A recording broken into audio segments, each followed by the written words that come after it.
आज ना माझा भाऊ टॅटू रिमूव्ह करायला गेला होता, ते पण परभणीमध्ये, पण काढलाच कशाला असेल काय माहिती। पण त्याआधी आज सकाळी मला इतका कामाचा कंटाळा येत होता, कारण की थंडीच एवढी पडलेली आहे, ती काही कमी व्हायचं नावच घेत नाही। तर इथे माझा टाइमपास चालू होता। जशी रूम बदलली तशी लाईट इफेक्ट बघा कसे बदलत होते। त्यानंतर मी ना हे किचनसाठी छान असे 2 पार्सल मागवले होते, ज्यात स्टीलचं 1.5 लिटरचं कुकर होतं आणि हा तवा होता, जो की मला खूप दिवसापासून घ्यायचं होतं। हेल्थच्या बाबतीत विचार करायला गेलं तर बऱ्याच दिवसापासून किमतीमुळे घेऊ का नको होत होतं, जे फायनली आता घेतले। ॲल्युमिनियमचे 2 तवे होते माझ्याकडे, जे खूप जास्त यूज करून पातळ होऊन गेले होते, पण याचा तसा काही इश्यू नाही, लोखंडी नाही हा, पण हेल्थसाठी एकदम चांगला आहे।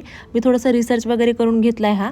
त्यानंतर आज ना प्रियान आणि प्रेक्षिताचा छोटा मामा आला होता, कारण ह्या दोघांनी त्याला बोलून घेतलं, ॲन्युअल डे आहे त्या दोघांचा म्हणून। आल्या त्याला मी काम लावलं प्रियांचा हेअर कट करून घेऊन ये म्हणून। पण हा शहाणा तिथे स्वतःचं काम करायला गेला होता, त्याला त्याचा टॅटू रिमूव्ह करायचा होता। तर रिमूव्ह करायचाच होता, तर काढला कशाला असेल काय माहिती। पण खरंच कितीही डार्क टॅटू असू द्या आणि कितीही जुना टॅटू असू द्या, कुठल्याही स्किन डॅमेज शिवाय टॅटू जो आहे ते रिमूव्ह करून देतात। आणि त्यानंतर अशा वेगवेगळ्या फॅसिलिटी सुद्धा इथे अवेलेबल आहेत। टॅटू आर्टिस्ट जे आहेत ते सर्टिफाईड आहेत, आणि हो लेडीज पार्लर सुद्धा इथेच आहे, म्हणजे तुम्ही फॅमिली सोबत आलात तरी चालेल। आणि टॅटू सुद्धा खूप छान असे काढतात हे, म्हणजे एकाच छताखाली बऱ्याच अशा गोष्टी, लेडीज पार्लर आहे, जेंट्स सलून आहे आणि tattoo studio, lens salon and tattoo studio. तुम्ही नक्कीच इथे एकदा व्हिजिट करू शकता। तर यांचा ऍड्रेस आहे RR टावरच्या जवळ, स्टेशन रोड, परभणी। तर प्रियांचा हेअरकट इथे होत होता आणि प्रक्षिता असं लक्ष देत होती जसं काही तिचा क्लासच चालू आहे। आणि असा काही प्रियांचा लुक आहे बघा। मामासोबत असला की या दोघांची मस्त मजाच असते आणि खुश पण राहतात दोघं। त्यानंतर आज संध्याकाळी मी ह्या छोट्याशा कुकरमध्ये खिचडी पण बनवणार होते, आणि छान वरण शिजून घेतलं आणि नंतर खिचडी बनवली। तुम्हाला जर काही प्रोडक्ट हवे असतील तर स्क्रीनवरती मी टॅग केले। बाय।